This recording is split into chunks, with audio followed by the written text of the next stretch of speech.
date de l'époque de Képhren, le bâtisseur de la deuxième pyramide et du plateau de Gizeh. Mais les preuves qui rattachent ces monuments à Képhren, le roi Khéops et à son époque, sont-elles en béton? Frank Domingo, expert en identification judiciaire, a comparé la seule statue connue du roi Khéops au visage du Sphinx. Les manuels d'identification judiciaire, rédigés par l'inspecteur Domingo de la police de New York, sont utilisés dans le monde entier. Il fait autorité en la matière. Après avoir vérifié toutes les mesures, les angles et les proportions, j'en suis arrivé à la conclusion que le grand sphinx de Gizeh ne représente pas la même personne que la statue du pharaon Képhren. Depuis 1993, les théories avancées par les experts sont remises en cause. Le débat est relancé, car les techniques de pointe utilisées par une nouvelle génération de chercheurs remettent en question les évidences du passé en fournissant des preuves irréfutables. Ce qui est en jeu ici, c'est l'histoire de la civilisation. Les choses ne sont pas linéaires depuis ce stupide homme des cavernes jusqu'au génie que nous sommes, avec nos bombes à hydrogène et nos dentifrices à rayures. Pour moi, il ne fait aucun doute que les Égyptiens étaient les héritiers d'un antique savoir et d'une antique sagesse. C'est absurde de dire, comme le font les égyptologues, que ces monuments datent de la jeunesse d'une civilisation. À mon avis, ces monuments signifient la fin de quelque chose, plutôt que le début de quelque chose. Il y a la grande qualité astronomique des pyramides, l'alignement stellaire des puits. Tout nous laisse à penser que la réponse n'est pas ici-bas, mais là-haut. Contrairement aux égyptologues conventionnels, Robert Bauval et Graham Hancock ne cherchent pas des objets enfouis dans le sol. Ils utilisent un ordinateur pour reconstituer le ciel des temps passés. Regarde, c'est tout à fait surprenant. Tout l'agencement indique la date de 10 500 avant Jésus-Christ. Un autre chercheur, John West, a utilisé la géologie pour arriver à la même conclusion. Cette science indique que le grand sphinx de Gizeh a été arrosé durant de nombreux siècles par de fortes pluies. Quand ces pluies sont-elles tombées pour la dernière fois en Égypte? Plus depuis 12 000 ans. Les géologues donnent raison à John West, aux grandes dames des égyptologues. Le journaliste Paul Roberts a couvert les débats. West est un véritable cauchemar pour les experts. Voici quelqu'un qui sort de l'ombre avec une théorie bien pensée, bien présentée, décrite avec cohérence et bien expliquée, regorgeant de données irréfutables. Et il vous coupe l'herbe sous le pied. Comment les experts réagissent-ils? Ils l'ignorent, en espérant qu'il va s'en aller. Mais ce n'est pas le cas. Ce phénomène d'érosion a toujours été bien visible. Pourquoi personne n'y avait-il fait attention avant? Personne ne cherchait à le voir. C'est un peu comme quand vous cherchez des pommes de terre, vous pouvez traverser un champ rempli de diamants sans les voir. La géologie était considérée comme secondaire. Personne ne cherchait les traces d'érosion. Personne ne les trouvait.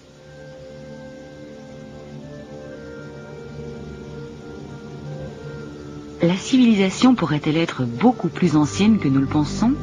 Les implications de cette théorie sont déroutantes. Une civilisation inconnue et avancée à l'âge de la pierre? Quand tout cela a-t-il commencé?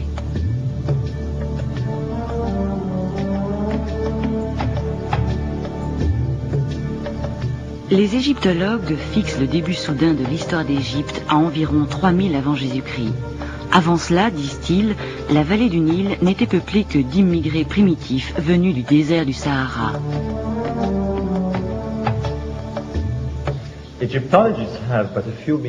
Les égyptologues n'ont que peu de moyens à leur disposition pour établir la chronologie de l'Égypte ancienne. En voici un. La liste des rois d'Abydos. Ici, nous voyons le pharaon Séti qui dit à son fils Ramsès II, « Regarde, mon fils, voici la lignée de tous les rois d'Égypte, en partant de Ménès, le premier roi de l'Égypte dynastique. » Mais les égyptologues s'arrêtent ici, en 3000 avant Jésus-Christ, et ils ne tiennent pas compte de l'autre côté du mur, là où Séti dit à Ramsès, Voici ce qui s'est passé bien avant le règne de Ménès, il y a des milliers et des milliers d'années, quand la terre d'Égypte était gouvernée par les dieux et les demi-dieux.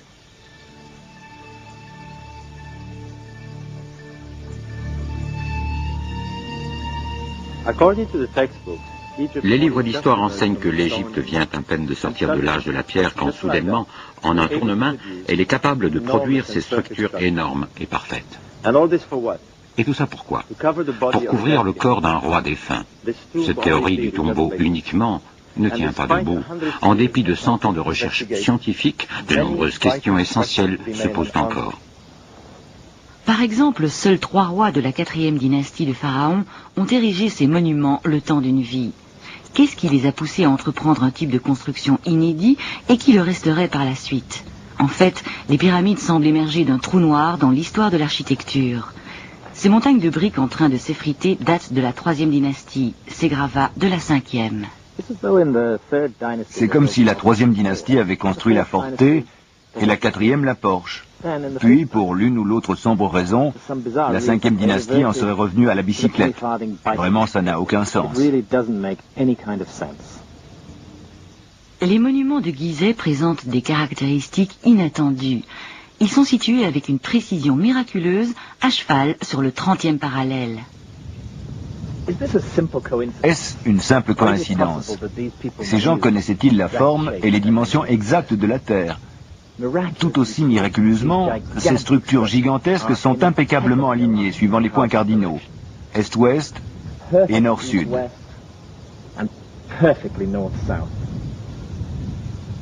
La précision de ces alignements est étrange et n'a plus jamais été atteinte dans aucune structure moderne. Comment une telle précision a-t-elle pu être obtenue il y a presque 5000 ans?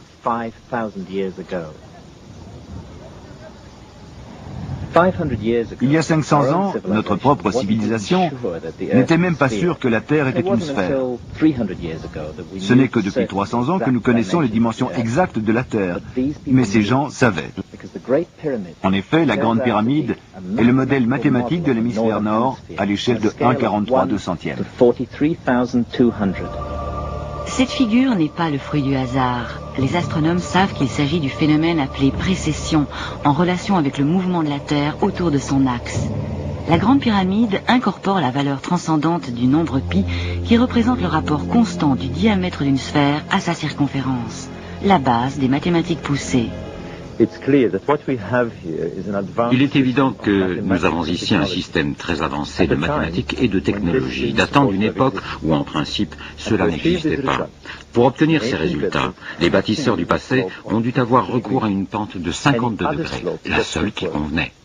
Est-ce que ce sont vraiment des coïncidences? La précision de ces monuments est presque obsessionnelle. Prenez les côtés de la Grande Pyramide. Chacun fait 227 mètres de long, et pourtant la différence moyenne de longueur entre eux n'est que d'à peine 12 cm. Cela fait 0,01%. Une telle précision est inégalée de nos jours. Difficile d'imaginer que ces monuments sont l'œuvre de primitifs tout juste sortis de l'âge de la pierre. Pour moi, ça ne fait aucun doute. Cette précision d'exécution est porteuse du message des anciens. Nous n'étions ni des fous, ni des simples d'esprit qui dansaient en face de prêtres superstitieux. Nous allons vous montrer notre savoir et notre précision. Rien n'a été fait par hasard, prenez-nous au sérieux.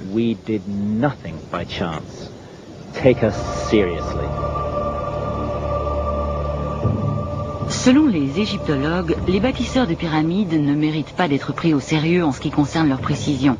Ils utilisaient des pentes rudimentaires, avaient des esclaves pour ouvriers, et n'arrivaient même pas à se décider sur l'endroit où ils allaient enterrer le roi défunt à l'intérieur de la pyramide. Au fond, il y a cette chambre souterraine.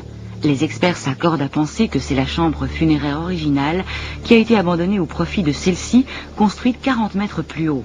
Une nouvelle modification du plan les a fait abandonner cette chambre de la reine pour construire finalement la chambre du roi. Erreur sur erreur.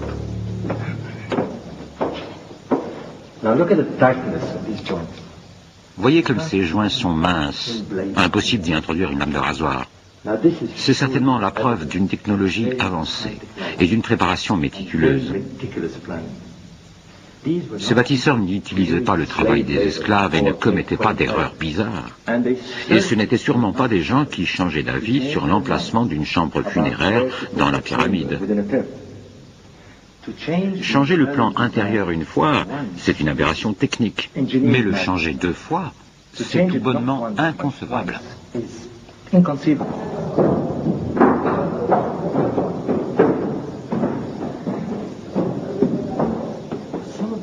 Certains de ces blocs placés dans le haut de la pyramide pèsent chacun autant que 100 grosses voitures. Les égyptologues se sont étonnamment peu concernés par ce fait, mais honnêtement, pas nous. Je suis ingénieur et je peux vous dire qu'il faut une grue spéciale pour soulever des blocs de cette taille. Alors un peuple qui n'avait pas ce genre de machine, qui ne disposait même pas de la plus élémentaire des poulies ou des roues, comment s'y est-il pris? En se servant de simples outils en cuivre?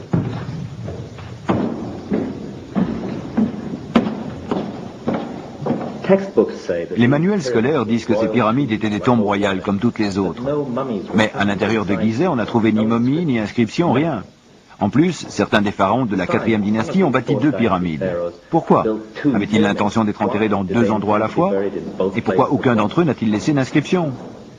Pourquoi aucun d'entre eux n'a-t-il indiqué clairement à la postérité qu'il était le propriétaire des lieux? Posez-vous la question. Si vous veniez de construire le plus grand tombeau de l'histoire de l'humanité au prix de dizaines d'années d'efforts, laisseriez-vous le monde s'interroger sur votre identité? N'y aurait-il pas là autre chose qu'un simple tombeau? Cette construction pourrait-elle faire partie d'un tout autre projet?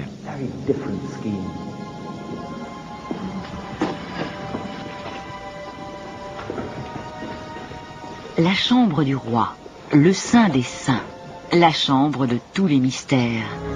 Tout ce qu'elle contient, c'est un coffre en granit vide.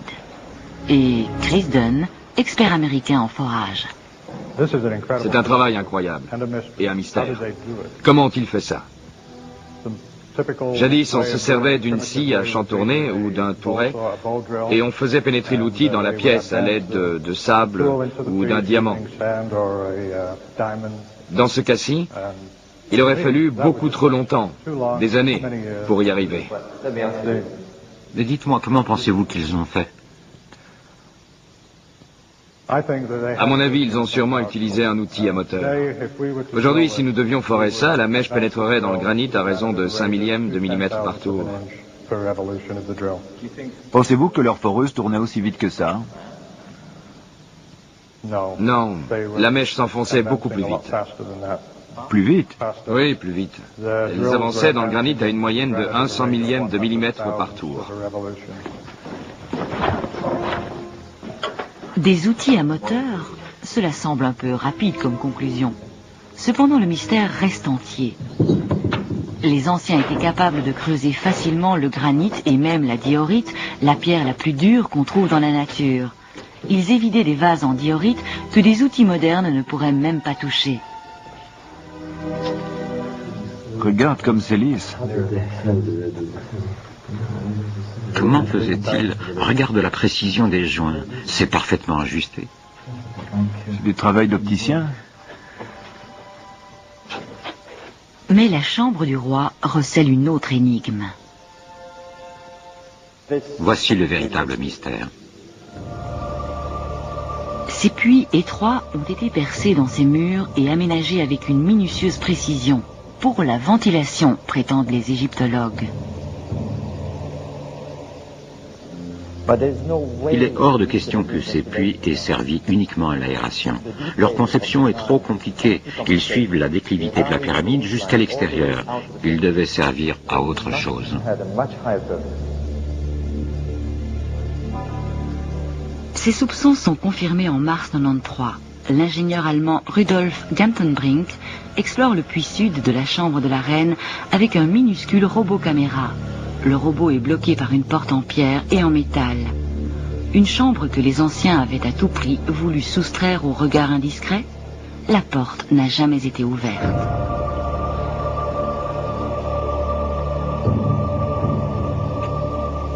D'autres puits qui n'étaient pas obstrués s'ouvraient sur le ciel. Quelle était leur véritable utilité? Un début de réponse est apporté dans les années 60 par des astronomes qui prouvent que les puits étaient précisément dirigés vers les étoiles.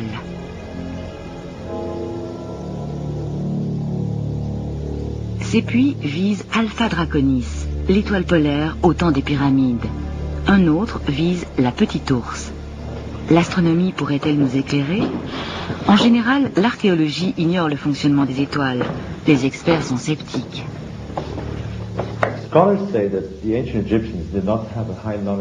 Les savants disent que les anciens Égyptiens n'avaient pas une grande connaissance de l'astronomie, mais ici, nous avons la preuve que le ciel les fascine et qu'ils le connaissent parfaitement. Voici les constellations du zodiaque: le lion, le taureau, les poissons, et voici la constellation d'Orion et l'étoile Sirius. La position des étoiles dans le ciel n'a pas changé par rapport au temps reculé. C'est dû à un phénomène appelé précession. La Terre fait un tour sur elle-même tous les jours. Mais en plus, son axe tourne en oscillant tous les 26 000 ans, comme un grand saut. Sur Terre, cette lente oscillation donne l'impression que les constellations voyagent à travers les cieux et le temps. Les égyptologues et ceux qui étudient les hiéroglyphes ignorent la précession. Mais sans cela, il est impossible de résoudre certains problèmes. C'est la précession qui est la clé du mystère des pyramides. La précession change l'altitude des étoiles que nous voyons dans le ciel toutes les nuits. Si on pouvait passer des millénaires sur Terre à regarder en l'air, on verrait les constellations se coucher et se lever tous les 26 000 ans grâce au lent mouvement de bascule de la Terre qui oscille. Cette constellation Orion était un dieu pour les Égyptiens. Cela explique peut-être pourquoi ils ont creusé les puits dans la grande pyramide. C'est clair qu'ils ne se sont pas donnés autant de mal pour le plaisir. Pour les anciens Égyptiens, Orion était Osiris, le dieu de la résurrection. Voici une reconstitution du ciel tel qu'il était en 2005 avant Jésus-Christ. Voyons ce qui arrive à la zone d'Orion quand elle traverse la ligne nord-sud. Le puits de la chambre du roi était dirigé vers Orion, le dieu Osiris. Et maintenant, à gauche d'Orion, ici, il y a l'étoile Sirius. Pour les anciens Égyptiens, c'était l'étoile d'Isis, l'épouse d'Orion. Et à mon grand étonnement, j'ai découvert ceci. Si le puits de la chambre du roi était dirigé vers Orion, celui de la chambre de la reine était dirigé vers Sirius, la déesse Isis.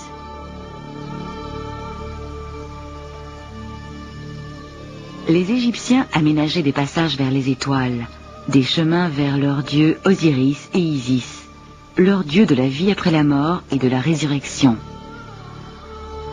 Pour les anciens Égyptiens, c'est la venue d'Osiris et de sa fidèle épouse Isis, des milliers d'années avant l'aube de l'histoire, qui a annoncé la naissance de l'Égypte.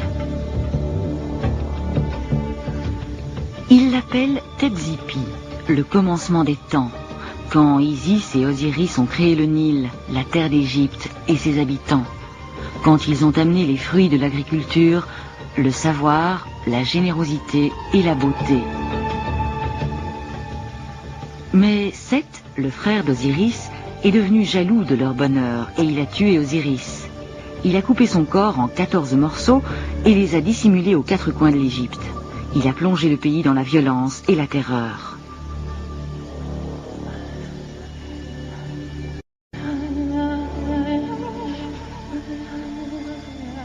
Isis, la fidèle épouse d'Osiris, a cherché partout et a réuni les morceaux du corps de son époux, les a entourés d'un linge. Il ne manquait qu'une partie de son corps, le phallus.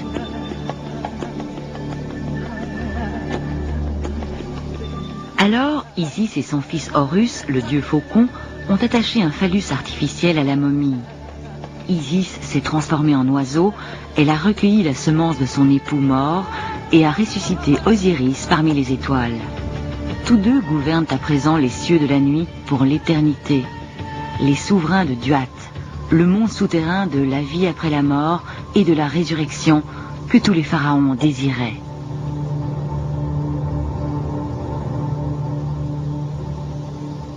Je vous emmène à l'intérieur du tombeau d'Ounas, un des rois qui a immédiatement suivi la 4e dynastie.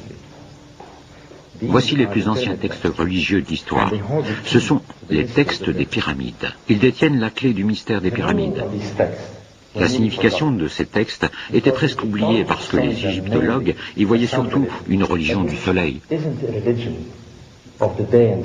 Or, ce n'est pas une religion du jour et des vivants, c'est une religion de la nuit et des morts. Ces textes nous disent et nous répètent que le roi devient une étoile dans le royaume d'Osiris, la constellation d'Orion.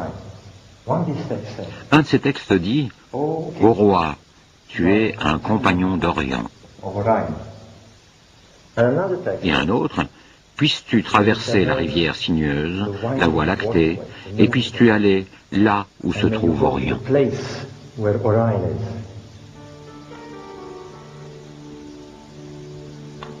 Les pharaons croyaient fermement qu'ils étaient les enfants des dieux. Pour Hancock et Bauval, c'est ici qu'on comprend l'utilité des puits.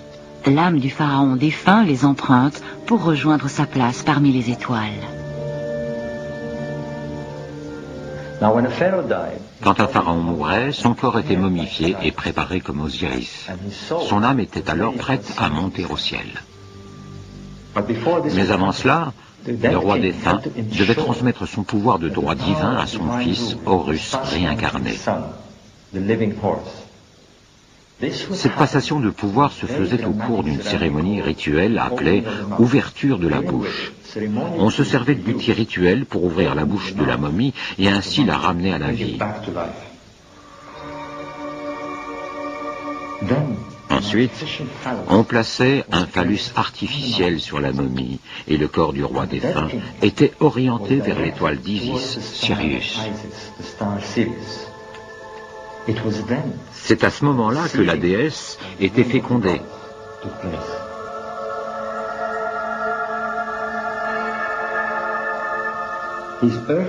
Sa mission sur terre étant accomplie, le roi défunt allait au ciel. En fait, ce qu'on a ici, c'est une reconstitution du mythe de la résurrection d'Osiris, raconté en fonction des étoiles.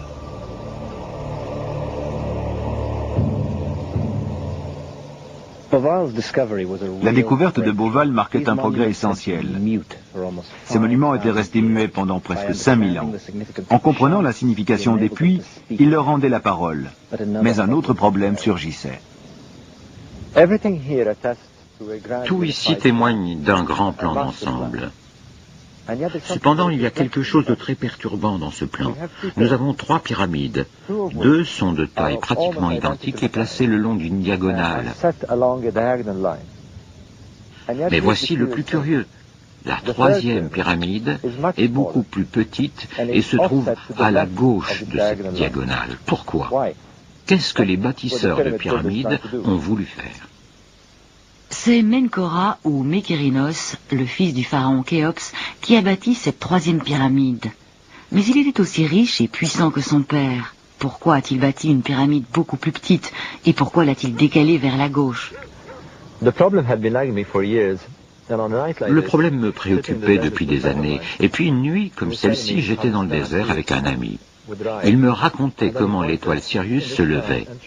Il a montré la ceinture d'Orion au-dessus de nous dans le ciel et a dit « Tu as remarqué que les 3 étoiles sont sur une même ligne, mais que celle du dessus, la plus petite, est légèrement décalée vers la gauche ?» Et soudain, j'ai tout compris.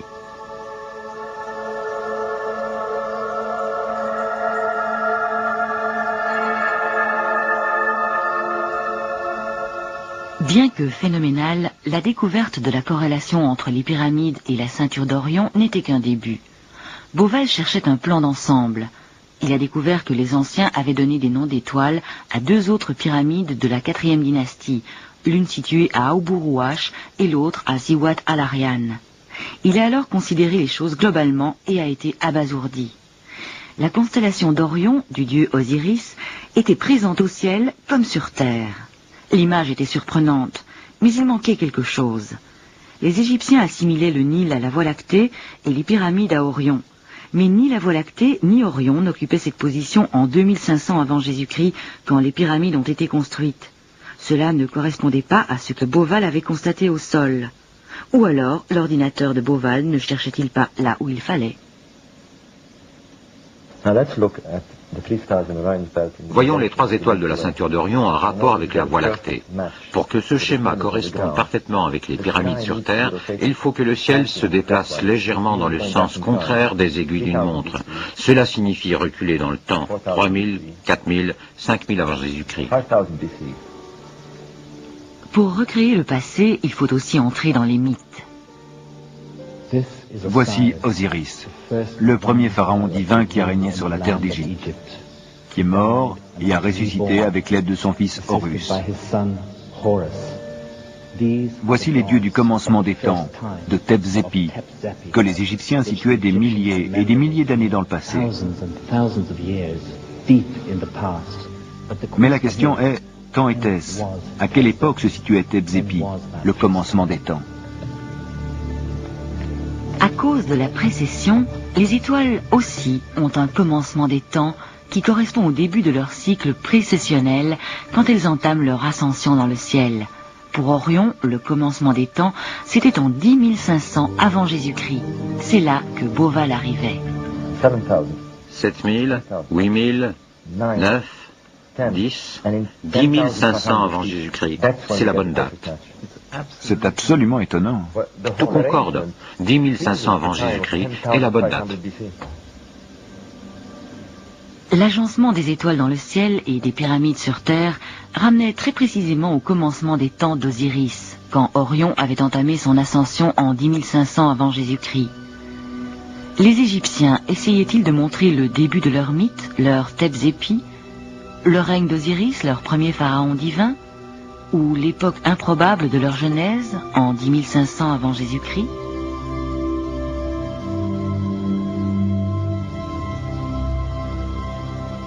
La précession fournit une autre piste. La lente oscillation de la Terre semble faire voyager les constellations à travers les âges. Les anciens Égyptiens accordaient une attention toute particulière à ce phénomène. Ils étudiaient le point où le soleil se levait, particulièrement au moment où la nuit et le jour sont de même longueur, c'est-à-dire le 21 mars, à l'équinoxe de printemps.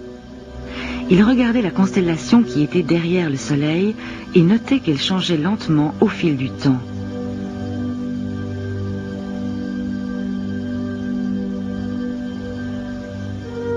Leur grand sphinx semble avoir été érigé pour contempler ce phénomène. À peu près tous les 2000 ans, un autre signe du zodiaque apparaît derrière le soleil et définit une autre ère, une autre époque astrologique. Maintenant, les poissons, le Verseau qui émerge avant le Bélier.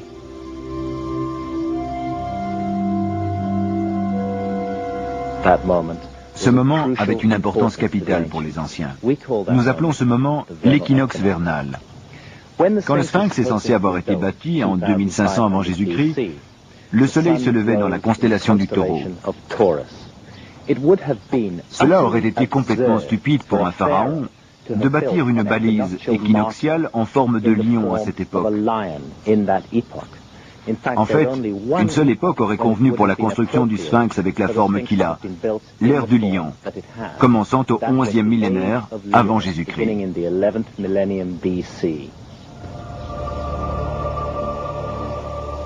C'est là un mince faisceau d'indices qui nous ramène à la préhistoire, à l'âge de la pierre, des milliers d'années avant l'apparition supposée de toute civilisation humaine. Léger, tiré par les cheveux? Peut-être. Un autre chercheur arrive à la même conclusion, mais en partant d'une autre approche.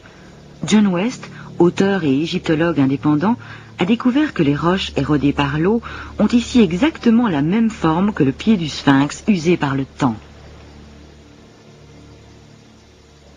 Il ne faut pas être géologue pour comprendre ce qui a causé ce genre d'érosion. Seule l'eau de pluie qui arrosait les murs d'enceinte a pu sculpter ces contours arrondis.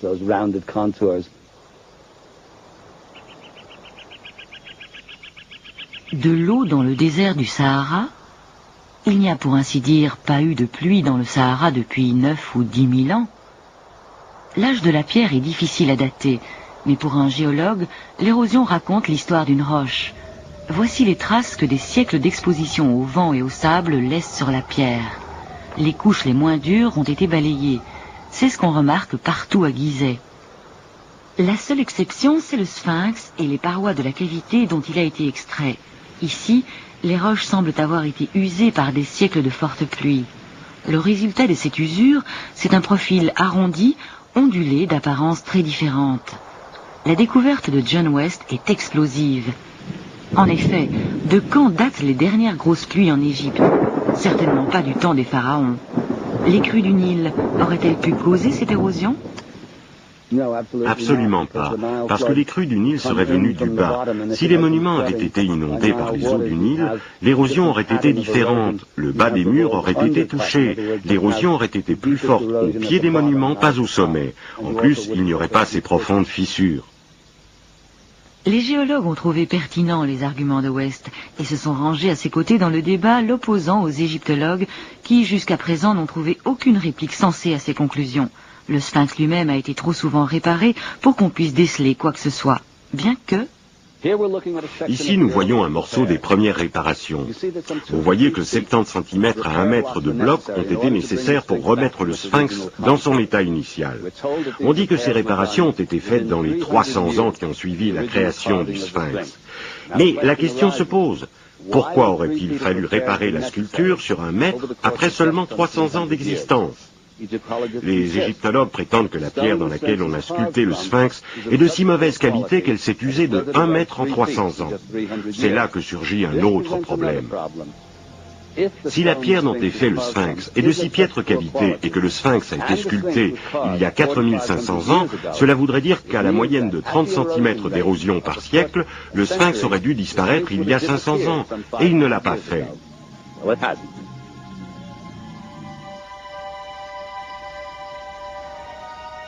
Le sphinx érodé par de fortes pluies, bien avant les pharaons et les pyramides?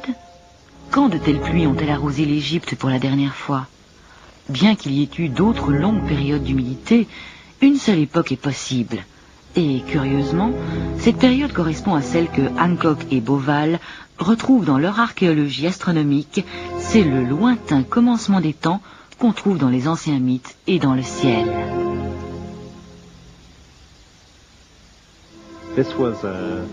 À cette époque de l'histoire de l'humanité, la Terre connaissait un bouleversement sans précédent.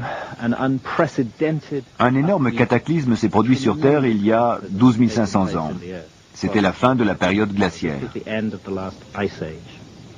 La Terre avait connu 50 ou 60 000 ans de relative stabilité climatique. Des millions de mètres carrés de glace couvraient l'hémisphère nord. Et soudain, pour des raisons qu'aucun scientifique n'a encore réussi à comprendre, toute la glace a fondu en l'espace de 2 à 3 000 ans. Le monde différent de la période glaciaire, avec une couche de glace épaisse d'1 kilomètre couvrant le nord de l'Europe et de l'Amérique. La fin de la glaciation a amené un cataclysme. C'est ce que pensent les archéologues et d'autres scientifiques. Serait-ce le déluge dont parle la Bible ? L'Égypte a connu des changements importants et dramatiques à la fin de la période glaciaire, particulièrement vers 10 500 avant Jésus-Christ. C'est alors que de fortes inondations ont recouvert la plaine inondable, ruinant la vallée du Nil et le delta en général.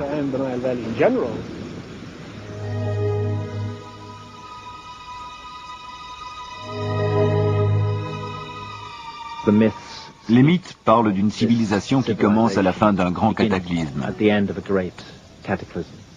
C'est le premier temps, la lointaine époque des dieux dont on parle dans les mythes.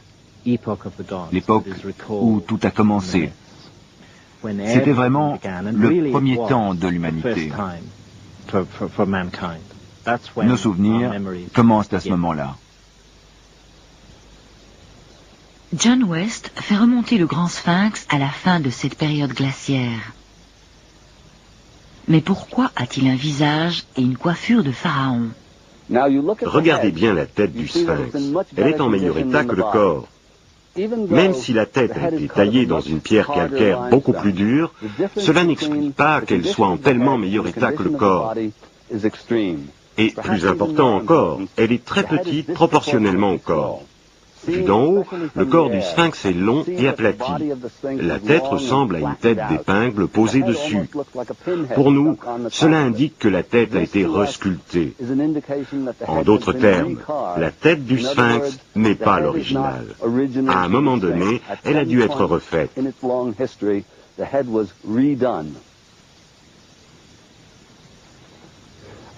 À mon avis, voici l'histoire du sphinx.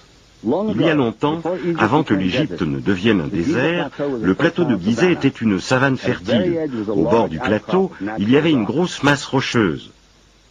Un groupe de sculpteurs anonymes ont taillé un visage géant dans le rocher. Peut-être la tête d'un dieu ou d'un lion.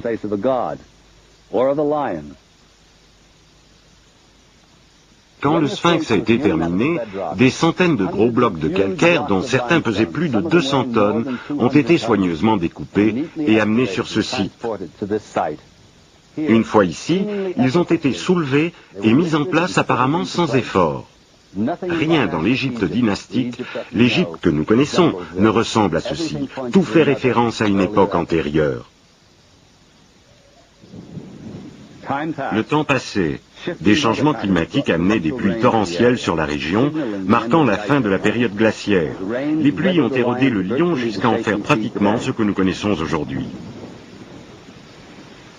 Quand les pluies ont cessé, les savanes se sont transformées en désert du Sahara. Le sable a enfoui la statue jusqu'au cou pendant des milliers d'années, protégeant ainsi le sphinx et les traces d'érosion par l'eau de pluie qu'on y lisait. Quant au visage du sphinx, il a continué à s'éroder, à diminuer de taille, il a peut-être été retaillé. Les rois de la 4e dynastie qui ont construit les pyramides aux environs de 2500 avant Jésus-Christ ont certainement dégagé le sphinx et ils l'ont fait retailler à leur image. Le pharaon Képhren n'a pas construit le sphinx, il l'a restauré. Y a-t-il eu, oui ou non, une genèse de l'Égypte et de la civilisation humaine? Ces monuments ont vu passer des millénaires et ont gardé leurs secrets dans un silence majestueux. Bauval et Hancock voient les cieux et les constellations qui s'y reflètent. Les anciens astronomes ont inscrit une date étonnante partout, non plus en termes vagues, mais clairement et de manière détaillée.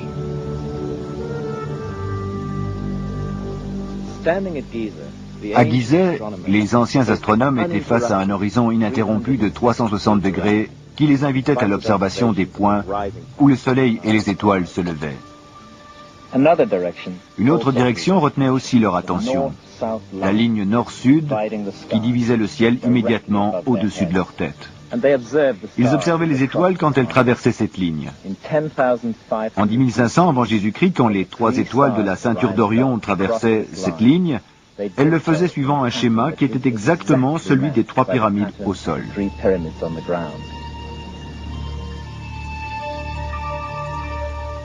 Un autre détail, suivons l'horizon de Gizeh jusqu'à l'endroit où Orion se couchait en 10500 avant Jésus-Christ. Pour les observateurs, c'était ici, là où la ceinture d'Orion est marquée avec une extrême précision par 3 petites pyramides qui établissent précisément l'endroit où les étoiles se couchaient en 10500 avant Jésus-Christ. C'est loin d'être une coïncidence. Il suffit de regarder le jour magique de l'année où le passage nord-sud des 3 étoiles coïncidait exactement avec le lever du soleil. Ce jour-là, le soleil se levait plein est. Aujourd'hui, le sphinx va regarder la constellation des poissons. Jetons un coup d'œil sur l'horloge de la précession telle qu'elle était jadis et voyons ce qui arrive. À cette époque particulière, en 10500 avant Jésus-Christ, le soleil se levait plein est, dans l'axe du sphinx, à l'apparition de la constellation du lion. Voici la constellation du lion qui apparaît à l'horizon et voici le soleil. À cette époque, à l'ère du lion, le sphinx regardait sa propre image dans le ciel.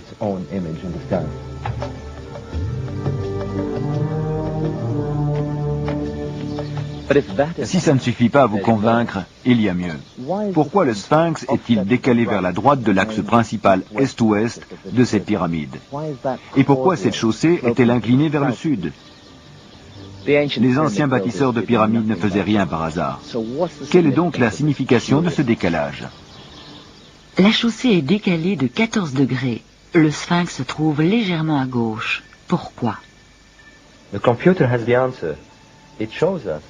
L'ordinateur donne la réponse. Il nous montre que c'est ici que le soleil se lèverait dans la direction de la chaussée, 14 degrés vers la droite, dans l'exact alignement de la chaussée.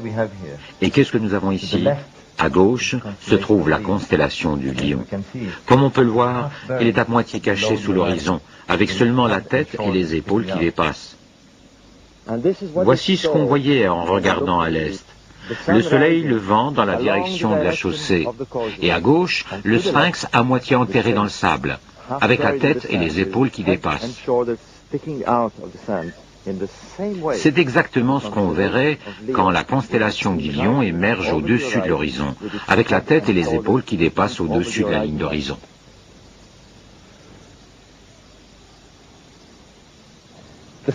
Le sphinx et les pyramides s'associent pour former un gigantesque hologramme astronomique du ciel d'Égypte vers 10 500 avant Jésus-Christ. Ce sont les principaux corps célestes de cette époque qui sont représentés avec une extrême précision, sous tous les angles de vision et dans toutes les directions. Quand on se souvient de l'incroyable précision avec laquelle les bâtisseurs de pyramides travaillaient, il est impossible d'imaginer qu'une telle complexité soit le fruit du hasard. Ce que nous avons ici, c'est une référence très nette à cette époque, à 10 500 avant Jésus-Christ, presque 8000 ans avant le début supposé de la civilisation égyptienne.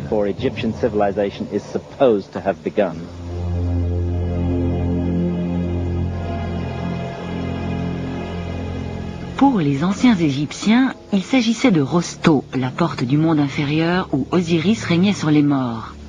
Pour les pharaons défunts, c'était la porte par laquelle ils se réincarnaient parmi les étoiles. De nos jours, c'est une nécropole géante où, depuis les temps immémoriaux, les morts occupent un lieu empreint de sainteté et de mystère aussi vieux que l'humanité. Toute civilisation se réfère à un mythe de création, à un début. Les Égyptiens, eux, avaient une idée très claire de ce qui s'était passé au début de leur civilisation. Ils nous disent que la Terre était entièrement recouverte d'eau. La Terre matérielle, physique, est sortie de l'eau et a formé une butte sur laquelle la création a commencé. Il y a une première aube, un premier lever de soleil. C'est un peu comme si le roi qui a bâti ces pyramides voulait rappeler ce moment, le temps des dieux.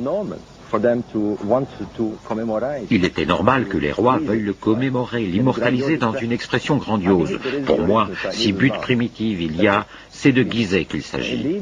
Les textes anciens parlent de Gizeh, d'Héliopolis comme de l'endroit de la création. Nous devrions peut-être les prendre au pied de la lettre. Ils nous disent que c'est ici que le monde a été créé. Et qui aurait-il de mieux pour commémorer ce moment fantastique de la création que des monuments tels que ceux-ci? Je crois que le sphinx est peut-être réellement un vestige de la civilisation perdue qui existait à cet endroit il y a 12 500 ans. Nous ne prétendons pas que les pyramides ont 12 500 ans. Ce que nous disons, c'est que les pyramides évoquent cette époque lointaine. Pour moi, cela ne fait aucun doute.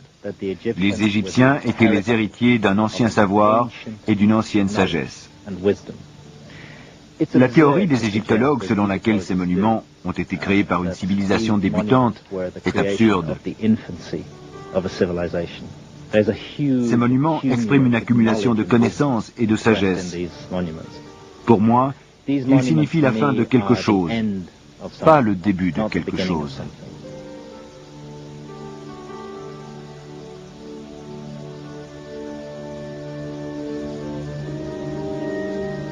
Des visages venus de l'époque où les pyramides de Gizeh ont été érigées. Se souviennent-ils encore de la splendeur de la civilisation qui les a vus naître? Ou bien toute la théorie est-elle fausse?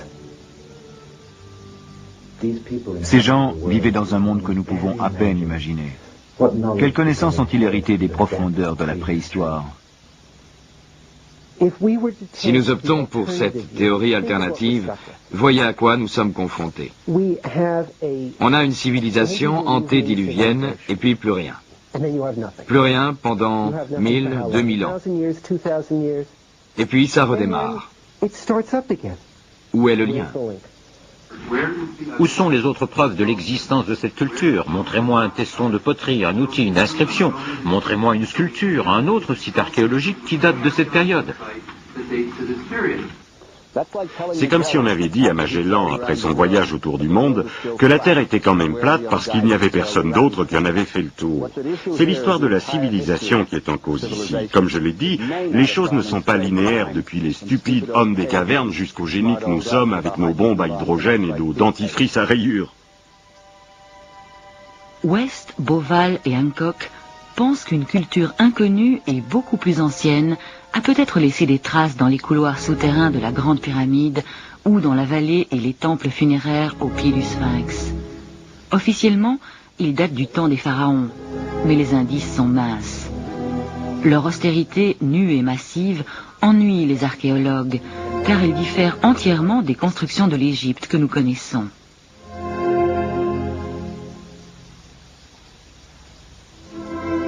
Des vestiges de ce passé ne sont-ils pas enfouis quelque part si profondément que personne ne les a trouvés jusqu'à présent?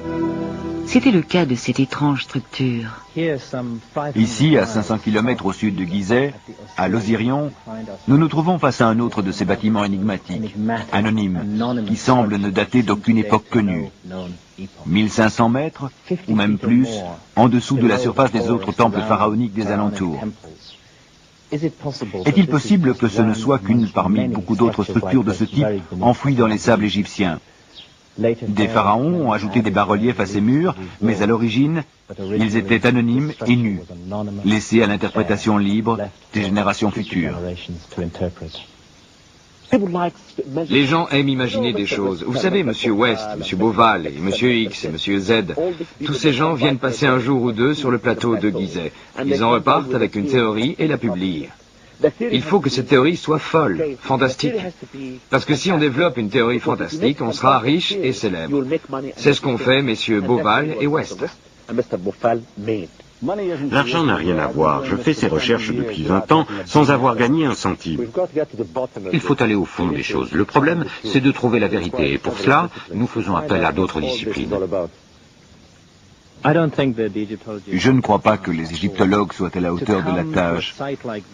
Venir sur un site comme celui-ci, avec une vision unidimensionnelle des choses, une perspective étroite, et prétendre qu'on peut tout interpréter, ce n'est pas rendre service à l'humanité. Parce qu'on a empêché d'autres disciplines d'utiliser leur potentiel à Gizeh.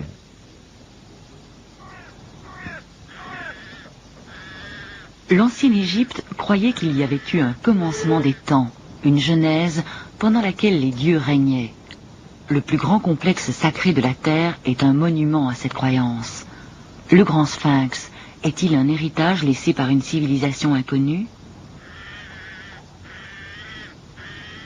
Les pyramides ont-elles été érigées au hasard comme le croient les experts? Ou étaient-elles un projet élaboré avant le début de l'histoire et transmis aux pharaons qui l'ont terminé?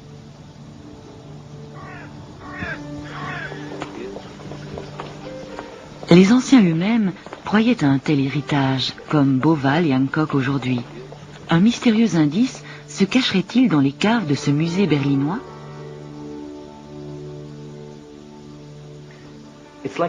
C'est comme la carte d'un trésor, sur laquelle une croix indique l'endroit approximatif où sont cachées les pièces d'or.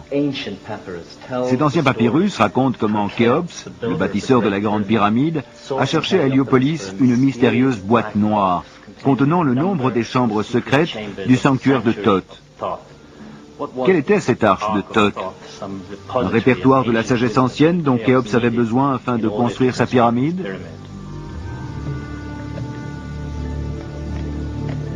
Thoth, le scribe des dieux et le gardien de leur sagesse. Une arche perdue renfermant un savoir venu d'un passé très lointain? Quelque chose de similaire se cache-t-il derrière cette porte secrète dans la Grande Pyramide? Étant donné tout le mal qu'il s'est donné pour la dissimuler, Khéops trouvait sûrement que c'était important. Ou alors, le secret se cache peut-être à l'endroit que John West a situé avec un sismographe. Notre sismographe a révélé qu'à l'endroit où je suis, c'est-à-dire entre les pattes du Sphinx, il y a une vaste chambre souterraine de 12 mètres sur 15, de forme rectangulaire, et enfouie à 5 mètres en dessous de la surface du rocher.